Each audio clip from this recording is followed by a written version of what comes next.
Welcome to Panisha Tutor. My name is Ganesh Joshi. Today we will discuss some short tricks for the chapter average, which is for mathematics. So let's start. To find average of an arithmetic progression series.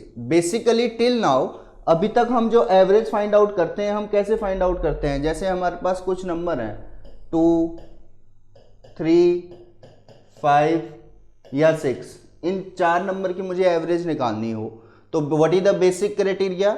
Will just add up these 4 numbers और जो भी हमारा सम आता है हम उसको divide कर देते हैं 4 के साथ. This is the basic rule to find out the average of any number. But कुछ नंबर हमारे पास ऐसे होते हैं जिनके लिए हमें इनको पूरा ऐड करके डिवाइड करने की जरूरत नहीं पड़ती. जैसे कि फॉर एग्जांपल हम कुछ नंबर ले लेते हैं. यहां पे मैंने एक नंबर लिया 3, अगला लिया 6, अगला 9, अगला 12. This series is called arithmetic progression series. अब एपी अरिथमेटिक प्रोग्रेशन होता क्या है? जैसे मेरे पास यहां पे पहला नंबर 3 है, अगला 6 है, तो इन दोनों के बीच में कितने का गैप है? 3 का गैप है. देन नेक्स्ट 2 में देखो कितने का गैप है? 3 का गैप है. अगले में देखो कितने का गैप है? 3 का. हर बार जब भी मेरा ये गैप अगर सेम आता है तो ऐसी सीरीज को हम बोलते हैं अरिथमेटिक प्रोग्रेशन एपी. ओके, तो कोई भी अगर हम टेबल उठा लेते हैं, जनरली सपोज मैं बोलता हूं मल्टीपल ऑफ 6, तो 6 का पहला मल्टीपल क्या होता है? 6, देन 12, देन 18, देन 24. हर बारी अगले अगले नंबर में 6 का गैप आ रहा है. That means that is an AP. I hope अभी तक आपको एपी क्लियर हो गया होगा क्या होता है. Now let's see how we find the average of an AP. AP वाली सीरीज की एवरेज निकालने के लिए we don't need to add up all the numbers and then divide.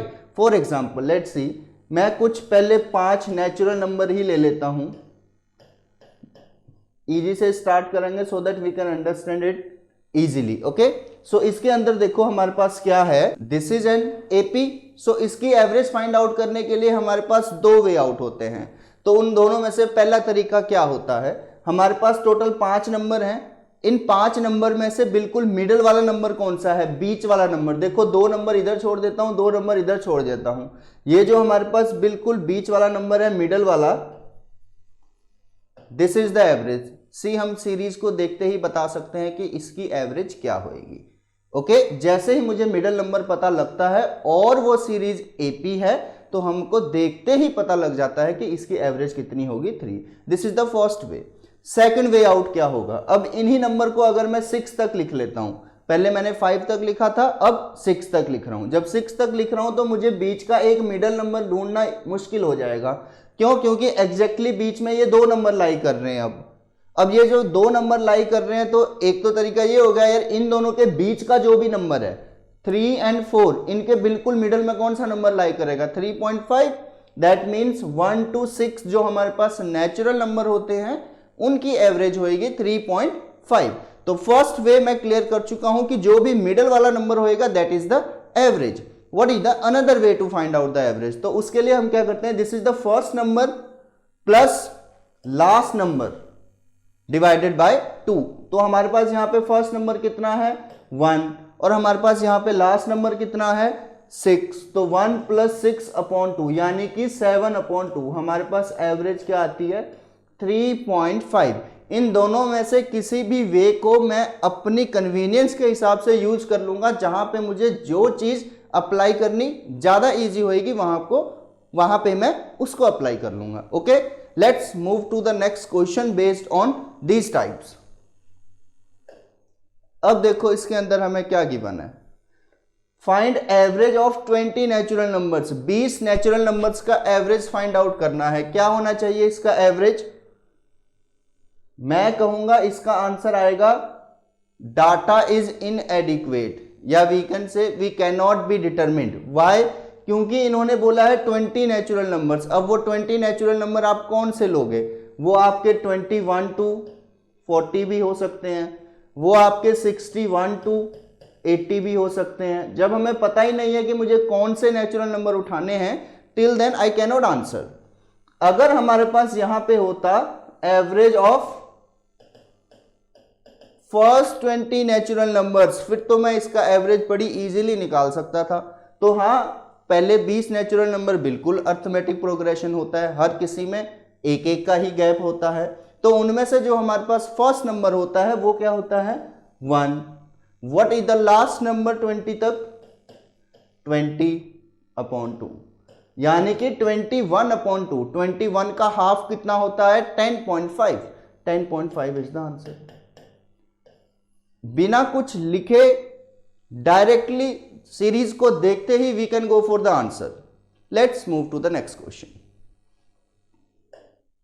Yes, find the average of first 200 even numbers, पहले 200 even numbers. देखो अगर even numbers को हम देखते हैं तो 2, 4, 6, 8 this is N even number series. तो इसमें अगर मैं कहता हूं what is the fourth even number, तो ये पहला इवन नंबर है जी, ये दूसरा इवन नंबर है, ये तीसरा है और ये चौथा है। जो फोर्थ इवन नंबर है, क्योंकि मैं फोर्थ प्लेस वाले इवन नंबर की बात कर रहा हूं, तो उसका डबल जो नंबर होता है वही फोर्थ नंबर पे होएगा। जैसे 4 का डबल क्या होता है 8, तो फोर्थ इवन नंबर क्या हो गया 8। अगर मैं कहता हूं 10th even number serial wise में, तो 10th इवन नंबर क्या होगा 10 का डबल यानी कि 20। अब हमें यहां पे क्या फाइंड आउट करना है, average of first 200 even numbers, पहले 200 इवन नंबर्स। तो 200वें नंबर पे जो इवन नंबर होएगा वो कौन सा होएगा 400। ओके, तो 200 नंबर पे जो इवन नंबर होएगा वो 400 होएगा। जो फर्स्ट इवन नंबर होता है वो होता है 2, क्योंकि हर इवन नंबर के बीच में 2-2 का गैप होता है कॉन्जिक्यूटिवली। तो ये हमारी अर्थमेटिक प्रोग्रेशन है। तो एपी की average as I have told you earlier, first number plus last number divided by 2।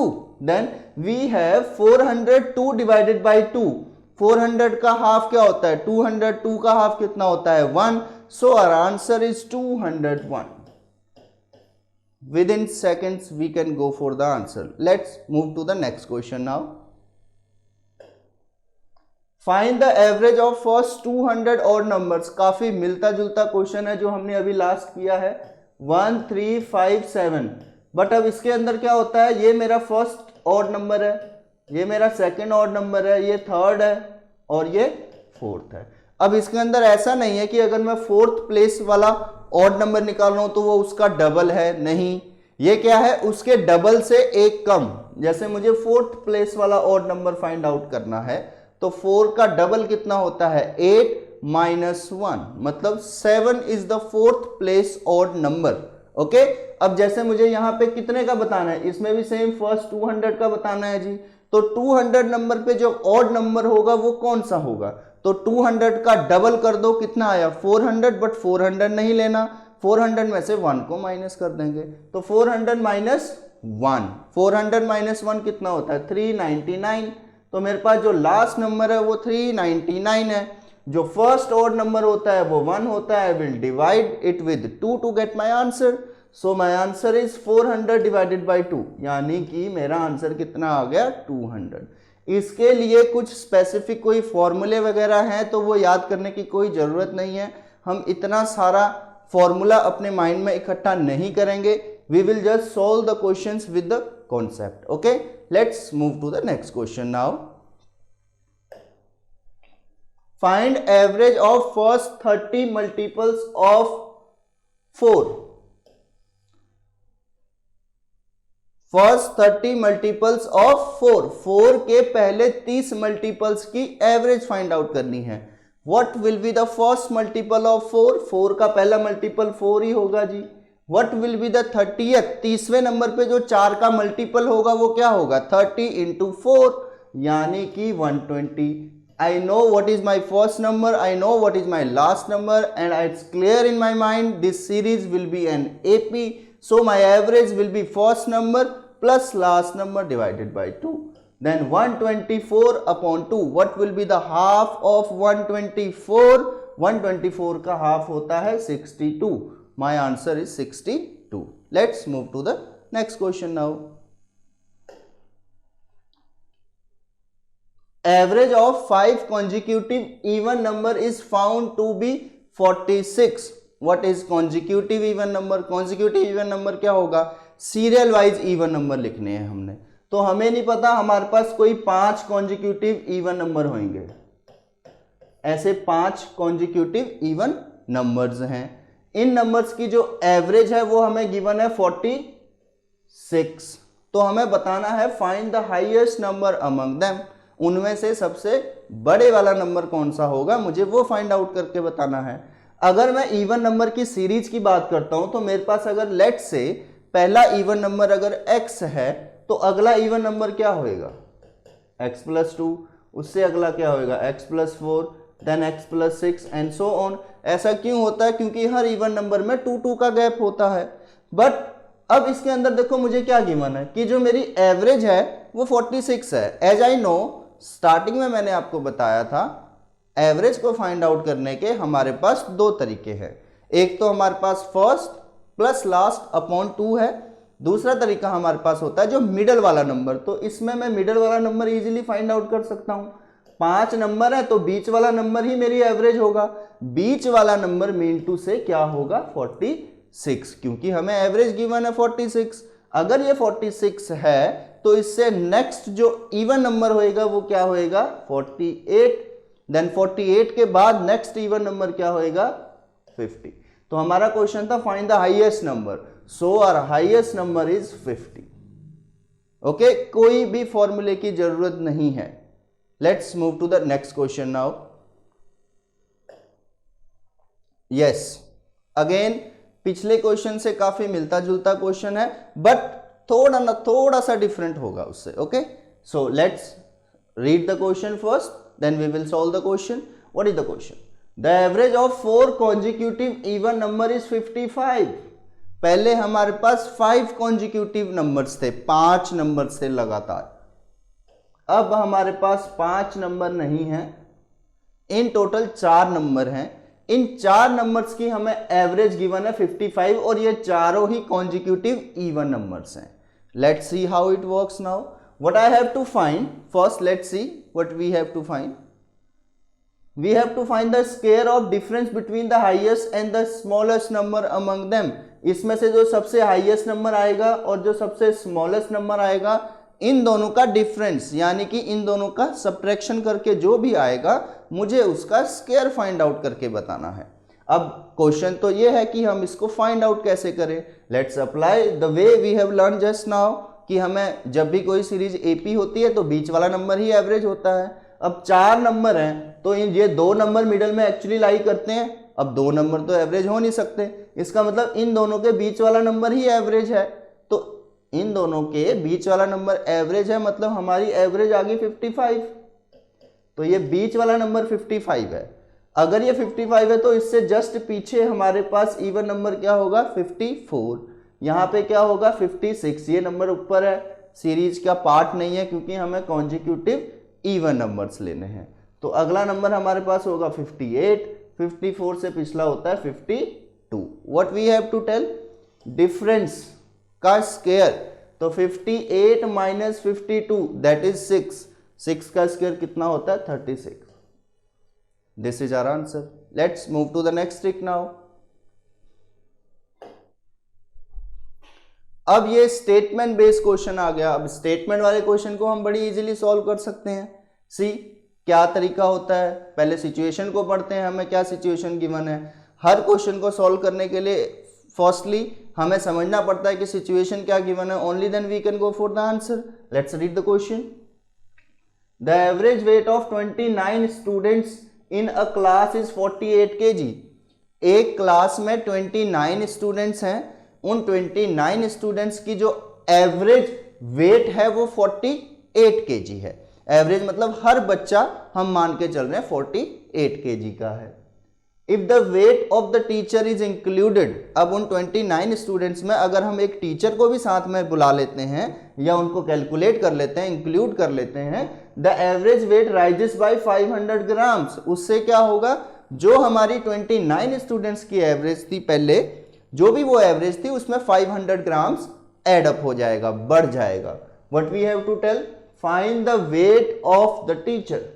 मुझे टीचर का वेट फाइंड आउट करके बताना है। देखो जब टीचर इंक्लूड हुए, ऐसा तो है नहीं टीचर के आने से बाकी बच्चों का वेट बढ़ गया, बट एवरेज में फर्क क्यों आया, क्योंकि जो टीचर का वेट है वो एवरेज वेट से ज्यादा है, जो हमने सभी में डिवाइड कर दिया इक्वली। इसी को एवरेज बोलते हैं। जो चीज ऊपर होती है उसको थोड़ा नीचे ले आते हैं, जो चीज नीचे होती है उसको थोड़ा ऊपर ले आते हैं और ओवरऑल वैल्यू फाइंड आउट कर देते हैं। इसी को एवरेज बोलते हैं। तो देखो, अगर टीचर का वेट भी 48 kg ही होता तो इस केस में ना हमारी एवरेज घटनी थी ना हमारी एवरेज बढ़नी थी। क्योंकि टीचर का वेट 48 से ज्यादा है इसलिए हमारी एवरेज जो है वो इंक्रीज हो गई। देखो, पहले 29 थे, अब हमारे पास 30 हैं, तो इन टोटल हमारे पास 30 ऑब्जर्वेशन होगी। हर ऑब्जर्वेशन को हमने 500 ग्राम बढ़ा दिया है, तो इन टोटल कितना इंक्रीमेंट हो गया? 30 बंदे हैं, हर किसी का आधा किलो, 500 ग्राम मीन्स टू से हाफ केजी, हर किसी का हाफ केजी इंक्रीज हो रहा है, तो कितने केजी इंक्रीज हुआ? Total 15 KG. इसका मतलब टीचर के आने से 15 केजी वेट बढ़ गया था, जो हमने सभी में इक्वली डिवाइड कर दिया। तो हमारे पास देखो, आइडियली टीचर का वेट 48 होता, कोई फर्क नहीं पड़ता, क्योंकि 15 केजी एक्स्ट्रा था, तो इन टोटल देखो टीचर का वेट कितना आ गया? 63 KG. I am not using pen, directly देखो, मुझे जरूरत नहीं थी ये सारी चीजें लिखने की। हम क्वेश्चन को पढ़ते हैं, सिचुएशन को समझते हैं, we can answer the question very easily. Let's move to the next question now. The average of 8 numbers is 21। 8 number है, उनकी एवरेज 21 है। If each of the number is multiplied by 8, जो भी हमारे पास 8 नंबर थे, उन 8 नंबर्स को हम हर नंबर को 8 से मल्टीप्लाई कर देते हैं, जो भी वो इनिशियली नंबर थे। अगर हम हर नंबर को 8 से मल्टीप्लाई करेंगे तो ऑब्वियसली जो हमारी पिछली एवरेज थी और जो हमारी अब एवरेज आएगी वो डिफरेंट होंगी। What is the question? The average of the new set of the number. जब सभी को 8 से मल्टीप्लाई करेंगे तो नया सेट बन जाएगा, उस नए सेट की एवरेज क्या होगी? देखो, पिछली की एवरेज 21 थी, हर नंबर को 8 से मल्टीप्लाई किया, यानी कि एवरेज भी सिंपली 8 से मल्टीप्लाई हो जाएगी।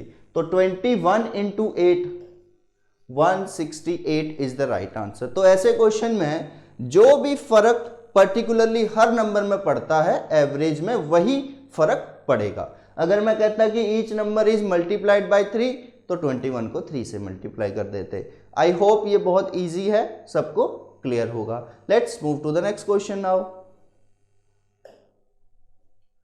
A ship sails out to a mark at the rate of 15 kilometre per our. एक शिप है, अपनी जगह से निकलती है, कहीं पे जा रही है with an speed of 15 kilometre per hour and sails back at the rate of 10 kilometre per hour. यहाँ पे शिप थी, सपोज यहाँ गई, जब वो जा रही थी तो उसकी स्पीड थी 15 किलोमीटर पर आवर। जब वो वापस आ रही थी तो उसी जगह से सेम डिस्टेंस कवर कर रही है, वो डिस्टेंस हमारे पास है 10 kilometre per hour. What we have to tell? The average rate of the sailing. वहां पे जाके वापस आने की टोटल एवरेज स्पीड क्या है, मुझे वो फाइंड आउट करके बतानी है। अच्छा, ऐसा नहीं हो सकता कि मैं 15 + 10/2 कर दो। नो, एवरेज स्पीड को कभी भी डायरेक्टली प्लस करके 2 से डिवाइड नहीं करेंगे, क्योंकि टाइम डिफरेंस लगेगा उसमें। एक बारी उसकी स्पीड ज्यादा है, एक बारी उसकी स्पीड कम है। तो इस टाइप के क्वेश्चन को हम कैसे करते हैं? 2xy अपॉन x + y, ये एवरेज स्पीड आ जाएगी हमारी। इसके लिए कंडीशन यही है, एक जगह से गया दूसरी जगह पे पहुंच गया, डिस्टेंस सेम कवर किया, वापस आते समय भी वहां से यहीं पे वापस आया है। जब भी डिस्टेंस सेम हो और दोनों स्पीड्स गिवन हो, we will apply this formula. तो 2xy into x + y, x क्या होगी? किसी भी एक टाइम की स्पीड, और y दूसरे टाइम की। तो 2 इंटू 15 इंटू 10 अपॉन 15 + 10 25, 5 से कट करते हैं, 5 3 15, 5 5 25, 5 2 the 10, 2 3 the 6, 6 into 2, that is 12 kilometer per hour. See how easily we can calculate the average. So these were the questions we have discussed today. So I hope ये इन tricks के through आप questions को बहुत easily solve कर लोगे. For these kind of videos, kindly subscribe our YouTube channel. Thank you so much.